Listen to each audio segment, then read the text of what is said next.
What up, people? Hola. This is Spiritual Stud, And I'm MT, baby. and we want to welcome you to the latest episode of Just My Opinion during Pride Week. Yay. Pride Weekend.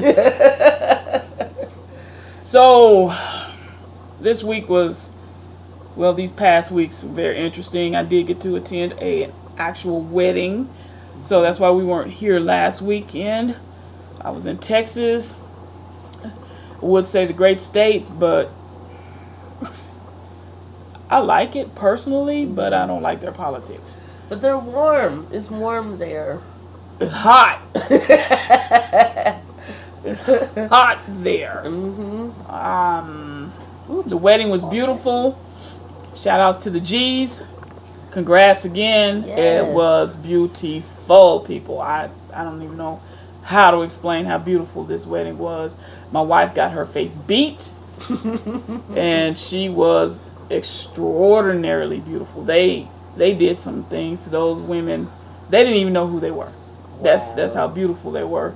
Not saying that they aren't beautiful without the makeup, but they looked like totally different people. Yeah. It was amazing. Yeah. So, in any case, let's get to it. I do have somebody for the A train, so later on. All right, so Pride in KC. What did you think? I always love Pride. It's really evolved through the years here in Kansas City. I remember when we were at Liberty Memorial. Yeah. And on the hill, and those were good times, you know. Yeah. Most of the time I was working then, so I didn't really have a chance to enjoy Pride because I was stuck behind the booth somewhere, you know, flyers and all that. But I always love it. It's just a bunch of fun, beautiful, weird, crazy people hanging out together, and I enjoy the diversity, and you know, it was no drama. Right. It was no mess. Right. We had fun, Yep. food, entertainment, you know. It was a great time. I have to say that the one thing that I've noticed change that I'm really excited about is that the diversity in the religious or the spirituality groups. Right.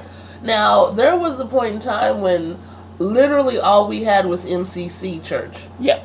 That was it. Yep. You know, if you wanted to go to an open and affirming church, that's all you went to. Yeah. And every year, you know, especially I'd say the boom in the past 3 to 5 years has been that there are more churches, more denominations, more non-denominational, Buddhist, you know, you name it. And it was just so, for someone who has a spiritual side, you know, to see that at Pride is just really, it does my heart good.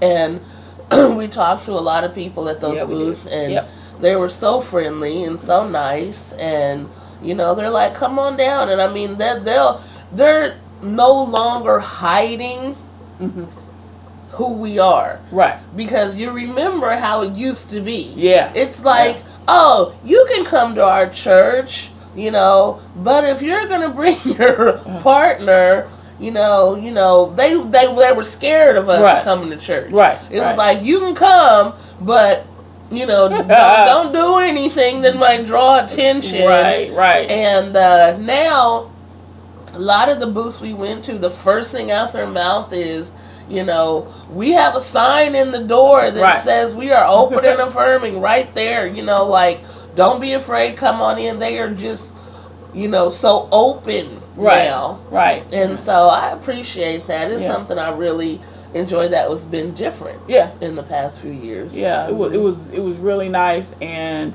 I think a couple of them thought we, you know, expected us to be there today. Yeah, I think so too. Revolution Church, which I've read a lot about. I like them because they go out into the community and do a lot of work. And you know, these days you don't see that a lot. Back when I was growing up, we did some things in the community, but it was nothing like what they do. And I think that's a lot of the problem, is that a lot of people are like, you guys, you talk a lot, but you're inside the church building and you talk a lot. That's it. No That's action. It. There's no action. So Revolution is one of those churches that I personally read about that is about action. So that was something that drew me to them, but also then Oasis, which we saw, which is actually kind of no dogma. They are, for those who maybe are agnostic, shall we say. Okay, yeah. They just really don't have an agenda. It's basically for people who, you want to come out, you want that gathering, you want that fellowship, but they're more of they do have TEDx talks. Yeah, so they're more secular. That's the word I was looking for. They're more of a secular organization, and if you really don't feel any kind of draw towards a spiritual side, but you do want that fellowship, Oasis, check them out there. Which, you know what, I honestly feel like that's what Oasis is offering is what people are crying out for. Right. You know, because many of us, and that it doesn't mean that you have to be LGBT. It just means that many people spiritually in their lives are really, really sick and tired of church. Yeah. You know, Pamela Mann, Take Me to the King, you know, as the perfect... Tamala. Yeah. I'm sorry, I'm stopped up. I don't want nobody to get us. Dang, you don't even know who she is. Yeah, I mean, you know, the truth is I'm tired. Options are few. Right. You know, those lyrics to that song are powerful, and I think the reason why that song just shot off like a rocket ship is because we are starting to identify. Even Kirk Franklin, who wrote the song, you know, is now like, hey, I'm really sick of church. Yeah. I'm really tired of church people. Yeah. I'm tired of what religion is offering me, and I would like something different. I would like an alternative. And like you said, I personally, you know, miss the fellowship of being there. I miss the choir. Oh my goodness, alto all day long. You know, I used to sing and I love that camaraderie and the getting together, but I just did not want to sit in yet another church service where the minister decides that I'm the person he's going to call out for the day. Right. You know, because I'm an easy target. Right. You see me sitting there. Right. Or, you know, or maybe you don't notice that I'm gay. Yeah. And you just feel like talking about that for the day. Yeah. You know, and a lot of us don't feel the need to subject ourselves to that anymore. Well, so someplace like Oasis gives you, I think it's just driven by where we are right now. Yeah. You don't really have to put yourself in that situation anymore. There is no feeling like I have to go, I have to sit there. You have all rights to beat me up, because you really don't. No. The more people study and understand that the Bible is a book, the Bible was written by people, and those are their opinions. Not saying that you can't get anything out of it, because I get a lot of stuff out of it. I get a lot of things that I can put towards my life and enhance myself. But what it did was turn people off, because these so-called Christians use it in the wrong way. And so that's all I have to say about that. I saw a Facebook post recently that, oh gosh, one of my Facebook friends is a musician locally, and he posts a lot of, you know, thought-provoking type posts. And he said, you know, when did God give Christians the go-ahead to beat people up about religion? Like, when was that stated? You know, when was that memo released that it's okay? You know, just go after people you don't like. You know, you can beat them up with the Bible. You can beat them up with my words. You know, since when is that okay?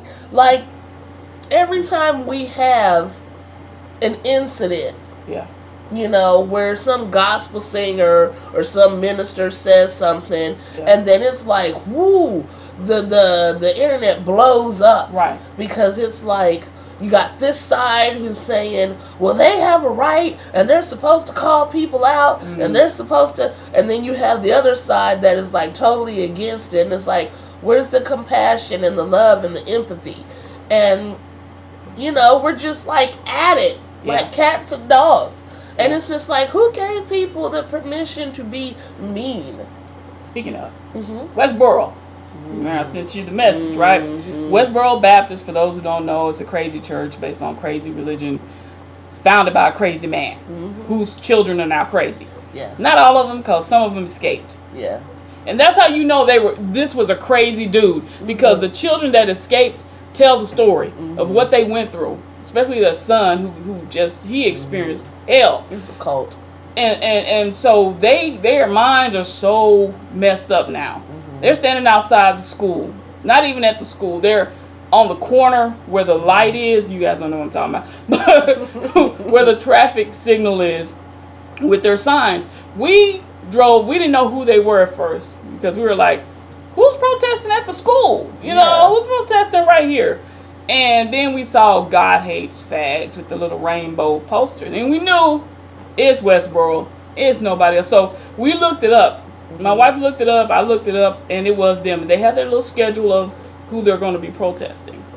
I'm almost at the point where I want to be there. Counter protesting. Because John Legend has done nothing to you people. The school has done nothing to you idiots. For you to be out there at Starlight. What are you protesting because John Legend is coming? What are you protesting? I mean, they got every freaking entertainer that's coming. Almost every entertainer that's coming, they're going to be protesting. Well, this is the thing about the Westboro Baptist crew. One thing is, follow the money. Okay? They're staffed up with lawyers. Right. And attorneys. You know, I think his daughter. They're all that family is all because he was. Yeah. And the whole way that they get money is that they go out there and provoke people into drawing them in. Right. And then you come, you know, they're very meticulous about where they protest and how they do it. Because they know every guideline to stay within the law. Right. So, you know, if they're supposed to be so many inches from the curb, boom, they're right there. And then they draw people in. So, therefore, if you get violent, if you get upset, if you have these interactions with them and you come after them, they sue you. That's how they make money. Yeah. Well, they're ridiculous. And you have to, you know, if you want to counter protest, you have to be careful of the people that you have with them. With you, because some of those will pop off. Yeah. And that's exactly what they want. That's what they want. And I would not be out there trying to pop off. But I know there are people who get so angry that will happen. So. And you know what? I've said it many times. I don't care. Literally, your personal belief system, if that's what you choose, you know, and you're an adult, that's your business. Right. What bothers me is the children. Yeah.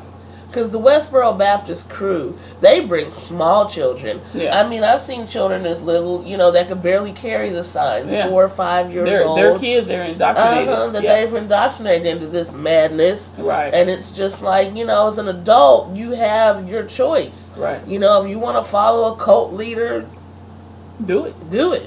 But, you know, when you're little bitty kids out there with these signs and you're spouting and yelling, that's just, you know, it breaks my heart. Yeah. Because it's like those children, they don't even, you know, like you said, and those that have escaped and have told their stories, they don't have a chance. Right. But, you know, I feel the same way about the children of those who are in the more other religions, you know, who were just indoctrinated at a young age. Yeah. And you don't know any different. So it's very sad. It is. So were they going on the A train? Nah, they're past the A train, man. They're past it. They're past it. They've got their own thing going on. No, the guy on the A train, Senator Cotton from Arkansas. Wow. Black people trying to stay poor to get Social Security benefits. What? Okay. I read this article, and not to throw people under the bus, but just to say, there was a family, 4 generations, on disability, and they were it got to the point where the article reads that it became a generational thing, Right. because they were all in this, the mother, the grandmother, the kids, all in this trailer, and they started just finding ways to get on disability because that's the only way they could make it. Jobs were few, and so they knew this was coming in. Well, of course, now here we come with Trump and his people. We're gonna get everybody is, able off of disability. That's what they're doing. And so the two boys, the kid that they had on disability for all kinds of things. I mean, they had a laundry list of stuff that was supposedly wrong with these boys. Now they're not black. So Senator Cotton, I'm just saying to you, it ain't black folks. It ain't all black folks. We have people in every area of life trying to make it the way they know how to make it. That's and yes, right. Food stamp dependency, welfare dependency, Social Security disability dependency becomes a generational thing if you don't have somebody within your circle saying, hey, this is the way out of this. That's right. If you listen, for all of us who are involved in a certain circle, we all have those people that are influential in our lives. So the one that will say, let's get off, or let's do this, or I have a goal to go to college. Now, one of the daughter, she wanted to go to college, but she got pregnant. So all of her dreams, and plus, I think she had something going on where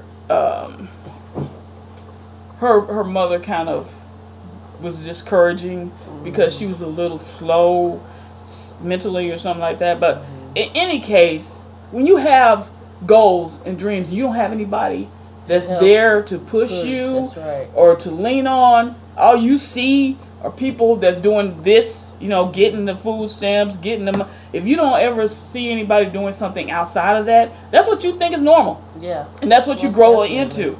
And so I understand that there are people that are fully capable of working, because you have people in wheelchairs that work.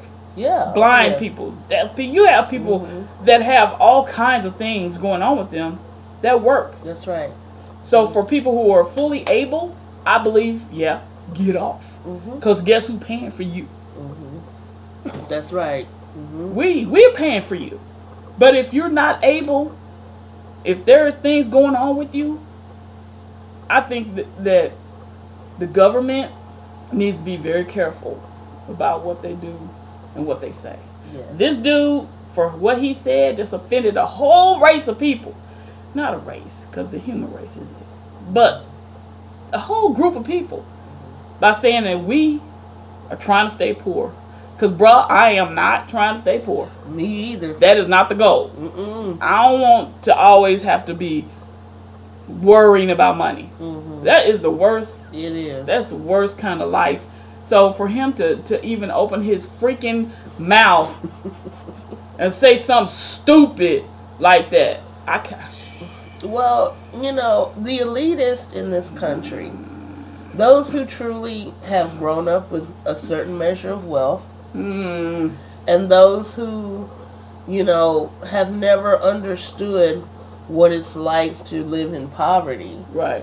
have this attitude, and he's not alone. No, he's not. There's that's a shame. many Republicans who think that if you live in poverty, it is literally your own fault. Right. And they don't understand but my thing is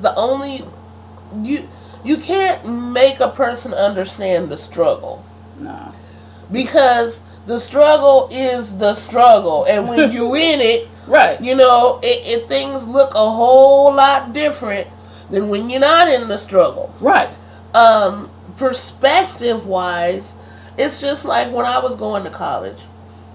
My best friend used to work in the admin office. Excuse me, I'm stopped up. She's sick. So she would get frustrated because when this was like, what was it, 2004 2005. And there was a lot of scholarships. And there was a lot of Pell Grants and a lot of money being given out to people going to college. College was the new hustle. Yeah. Oh, yes. It was the new hustle. Oh, yeah. Yeah. So what would happen was, when I first started college in 2000, I think it was 2, you would go to school, do your packet, your information. First week of school, you had a Pell Grant check. What happened was, a bunch of people in poverty decided, this is a way for me to get a big fat check. Right. So they would sign up for school and then would not go to the classes after they got their check. Yeah. So I noticed by 2005, there was no more of first week you get a check. Yeah. You had to go to classes. You had to meet your attendance requirements. Yeah. For so many weeks before they would give you the check. As a motivation to keep people in school and not just a way out of poverty. But see, this is the thing. When it is basic necessities that you don't have, when it's food, when you're cold, because it's winter time and your electricity isn't on, when you're wearing clothes that are 5 and 10 and 20 years old, and they were hand-me-downs. Right. When you're looking at decisions about medication versus food. Yeah. The desperation that people feel who live in poverty, in severe poverty, causes them to make unethical choices. Yeah. It just is. But check this out. On the flip side, what do you think happens to those ethical choices when you have money? That's what I was just about to. See, for Cotton, and the rest of them, not just him, it's very easy to have this elitist attitude because, maybe you don't understand the depths of poverty. Right. And maybe you have a little, 401k or something. Yeah. And maybe you're not even rich, but you got enough to make, you're comfortable. Yeah. And you're not making life decisions Right. at the gas pump. Right. And stuff like that. So your ethical struggle comes in when it comes to making decisions for poor people. Right. You work at a company, they have a board meeting, and they ask, should we raise the wages for our workers? Your attitude about people in poverty is, in your elitistness, says they don't need any more money. Right. We're already paying them. I worked for a company once who used to brag and said, we pay people well. We pay people well. $13 an hour. That's well. To get your butt kicked by people who have severe mentally challenged people. Yeah. So he thought that was well. I was making 10 to do that. Well, I guess it was well. But I mean, they think it's well when you're on the company and you're making millions. Right. Plus your bonuses, plus your stocks, plus your trips, plus whatever else they decide to give you because you keeping the cost of running the business down. Exactly. So, they have ethical problems as well. It depends on what side of the spectrum you're on. Right. When you have money and that's not the issue, then there's other ethical problems. Right. And it's easier to just look down upon people who are in poverty and be like, oh, well, they're just ignorant and they're poor and they want to be. Right. Because that's easy. Let me tell you something. It ain't easy being poor. It ain't. Because I grew up like that. It ain't easy at all. It's not easy. When you trying to figure out how you going to make 2 packets of ramen noodles, some tuna fish, hot dogs, and cheese work for the next week and a half. Right. That ain't easy. That takes a lot of mental fortitude. Right. It's not easy. When you trying to juggle to figure out how you going to make the car payment how to not pay the car insurance, you know, and then still have groceries and pay the light bill. Right. That takes a lot of mental fortitude in order to navigate that. Right. You couldn't put Senator Cotton in poverty. You could Donald Trump. What would he do? Well, we see that, you know, I'm about to squirrel, Mama. No, that's okay. Go ahead. STDs in comparison to the Vietnam War. That's my Vietnam War. That's your Vietnam War. You're an idiot. Yes. That. I could not believe that he opened his mouth. I don't know why I couldn't. But it's just, who thinks like that? Your STDs, that's your Vietnam War. Because you're around here screwing left and right. That's your Vietnam War. While people are actually trying to make it out of the jungle, right? Trying to live. My father was in the Vietnam War. You know, I'm just like, how could you compare you screwing around unprotected, because that's what it was, several people apparently, so I'm just lucky I didn't get an STD.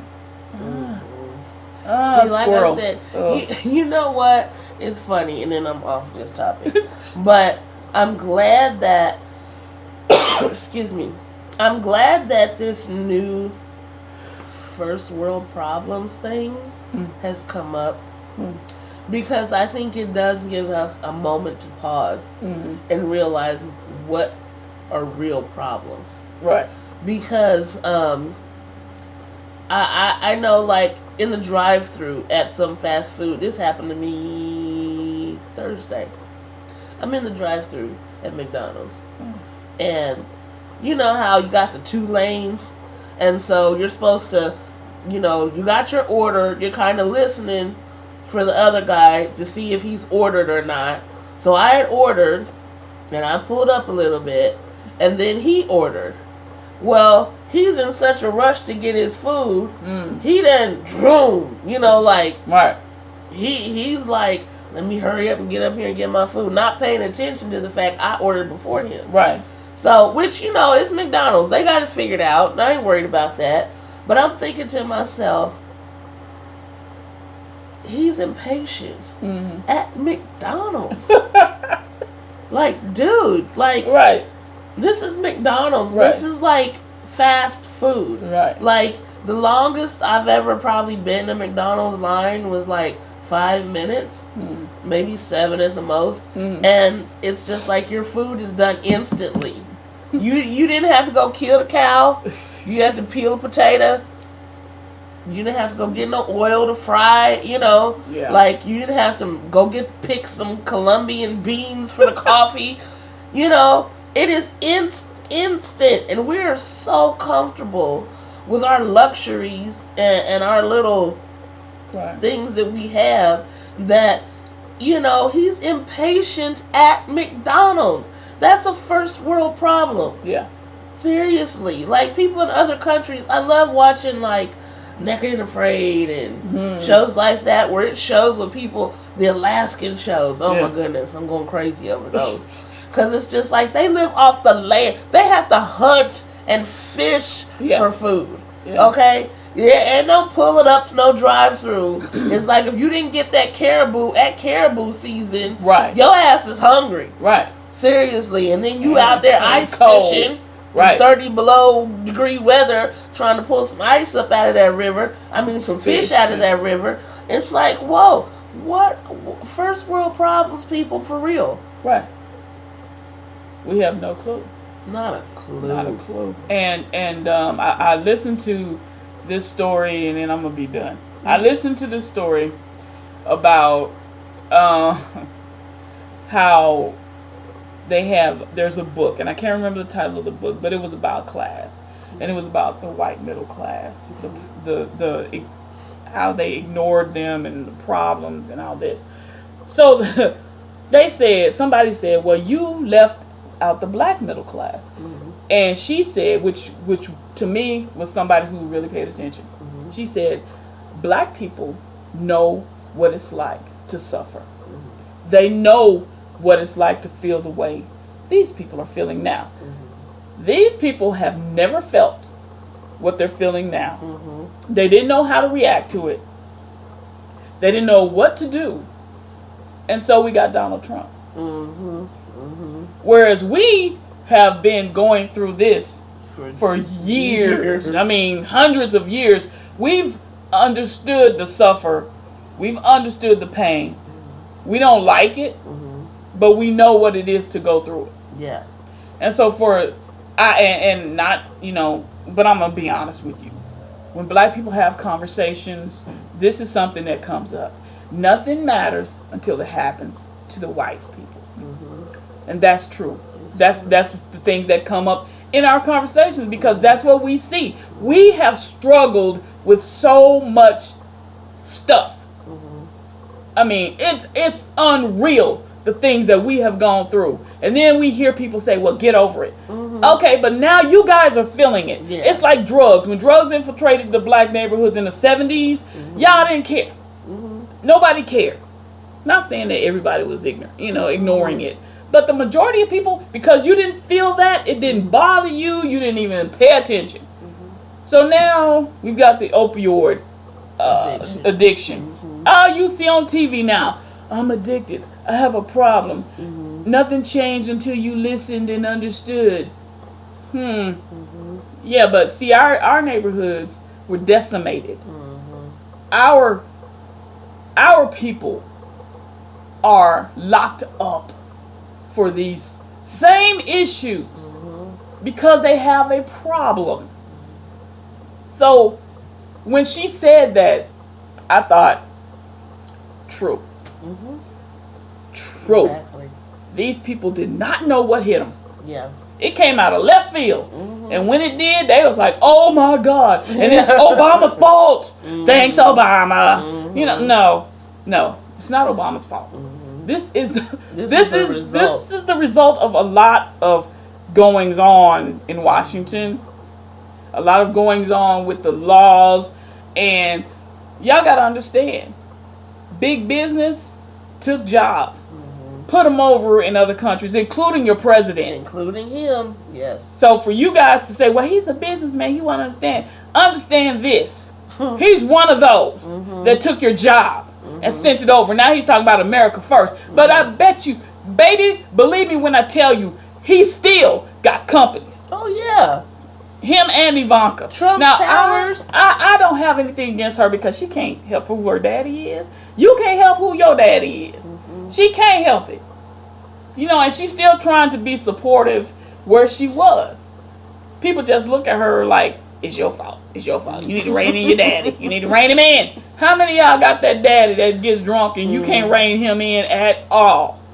Or he's so stubborn that you can't say anything to him. I mean, that's the reality of it. That's what she's dealing with. So I don't know a lot about her, but I understand the place she's in. That's it. That's all I gotta say. I just... Well, they, like you said, until it hits you personally, it's not an issue. For some people, and like you said, minorities have been crying out for hundreds of years, like, please help us. We are being oppressed. Right. Oh, no, you're not. Nobody's, I had a teacher tell me one time, nobody's burning a cross on your lawn. You're not being oppressed. Wow. I said, baby, if that's what you think oppression is, you are more racist than I thought. And then I went to a different school. But what happened is, like you said, they wasn't ready for what was coming down the pike, which is a bunch of bad policies that put people in the position to lose those jobs. Right. Okay? Now, those bad policies was way before Obama. But this is what's going to happen, and you're gonna believe this when you see it. Okay. Which is the policies that Trump is putting into play. I just can't stand saying his name. 45. That 45 is putting into place. These EPA, he said bye-bye restrictions. Right. Bye-bye, all of this.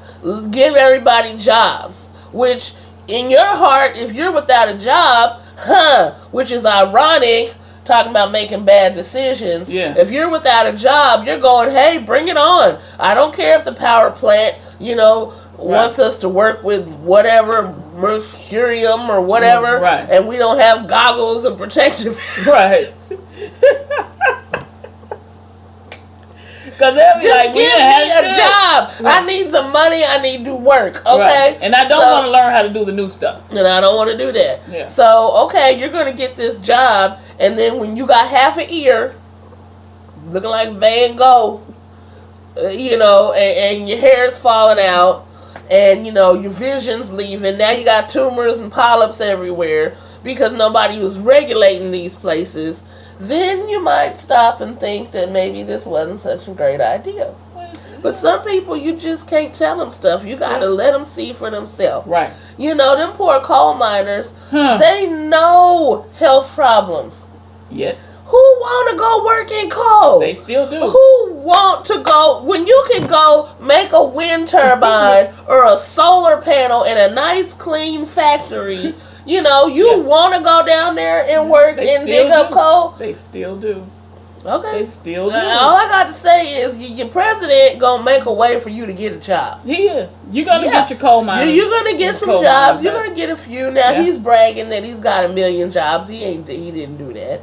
No, he didn't do none of that. 400,000. 400,000, and I barely that. No, I'll tell you where that came from. Obama. But, what happened is he's going to take credit for these jobs, and you're going to get a job, and you're going to be like, oh, I got a job, I'm making some money, you're going to feel good about dude. And then what's going to happen is, as the regulations get to melt away, and you become sicker, and you have to pay for your own health insurance, what's going to happen is there are going to be some people who are going to feel duped. Because, see, like you said, we done been through the struggle. Yeah. When you through the struggle, can't nobody scam you because you are the scammer. You know what I'm saying? You can't go up to no hood person and be like, dude, I got these 15 watches, they're Rolexes and stuff. And then people going to be like, oh, yeah, I'll give you $20 for that, $1,500 watch. Nobody believe that. Not at all. But see, y'all new to this. So you still believe in what 45 says. He's a snake oil salesman. Sounds good. You're going to get jobs. You're going to get health care. We're going to make America great again. And so you falling for it. But what's going to happen is you're going to put that fake gold on. Green. You're going to start feeling sickness and death and doom in your life and your children's life because of decisions that you made, because you believed him, because the rest of us was like, no, we don't want him. How many people extra voted for Hillary? I don't remember. Well, the majority of Americans wasn't falling for it. Right. The majority of Americans was like, nah, we see you, Don the Con. We know who you are. We know what you're trying to do. Right. We don't want that. Right. But for the rest of y'all that voted him in, and when he makes a believer, yeah, you're going to get a job. Good luck with that. Good luck with that. When you don't have no MSDS sheets at your job, material safety data information at your job about them chemicals you're working with. And OSHA can't come through because there is no OSHA. No. And the FDA will just approve they already bad enough as it is. Yeah. I still don't drink milk right now because the FDA won't do it. Now, what they approving, it is strict. I could go on because I'm into science. And I'm going to shut up right after I say this. There is bacteria in your milk. There is strychnine in your water. There are all kinds of nasty, icky things that the FDA approves because their philosophy is if it don't kill you today, it's approved. So, and just think, and those are the minimal, you hear what I'm saying? These are the minimal requirements. Right. If it don't kill you today, it's approved. Now consider when they strip that away. No regulations. That's what nothing. They want. They don't want anything regulated. Nothing because it exactly. They got to pay for them people to come inspect. They got to pay to keep up certain standards. Right. And they don't want to do that. They'd rather employ you so you can have a job than keep up a safety and health standard. So, and they can say all day long, oh, we care about the environment. Nobody's saying that he doesn't care about the environment. Well, it's okay, because when your water, you looking like Flint, Michigan. Yep. And you can't bathe and, your children. So it didn't have anything to do with the money. I mean the environment. It had everything to do with money. Reality. Exactly. Start reading. Yeah. That's the thing. People, start reading for yourself. Read all kinds. Don't just read what comes from Fox or CNN or MSNBC. Don't just listen to that, but you got to read different articles by different people, because if not, you're not well rounded. You're going to stay focused on one area, and that's what happened. A lot of people just listen to Fox. You read Breitbart, or however you say it, news. Breitbart. Yeah, that. Yeah, that. and it messed you up. Yeah. And now you don't believe. This lady said, and I'm gonna be through with it. This lady said, somebody asked her, how do you deal with the fact that he said one thing and he's doing another? She said, I prefer not to listen. So you just gonna let him just do what he wanna do, and you okay just going on about your business because you don't want to hear that you were wrong. That is ridiculous. Yeah. That is ridiculous. But that's why we are where we are. Yeah. A huge problem. Just saying. Anyway, it's Pride weekend. Yeah, look at him going. Okay.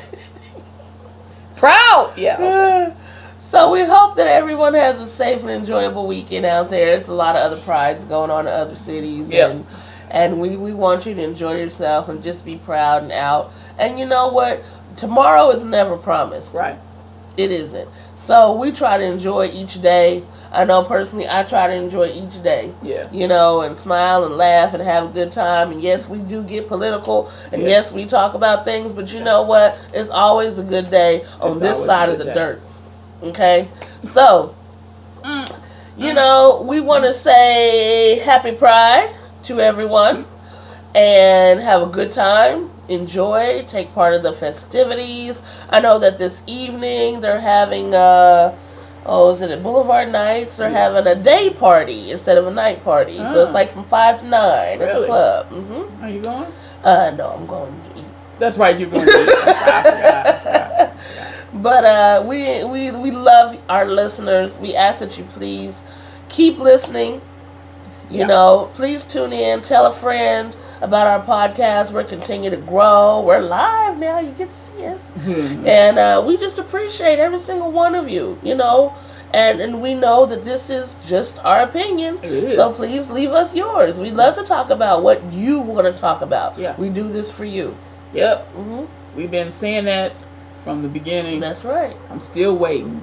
Looks like the only time we get conversation is when we go to other people, and they get mad at us. They get real mad. Yeah, then we have a lot of conversation. Bam, bam, bam, bam, bam. Yeah. Okay, but yeah, I'm right with you on that. We do love you guys.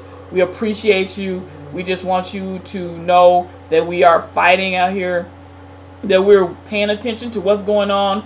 We're trying to bring it to you, and I know a lot of times we might say stuff you don't quite agree with, and that's fine. That's fine. Because, again, that is just our opinion. That's right. So, for this episode, I'm the Spiritual Stud. And I am MT, baby. And we are out of here. Peace. Peace.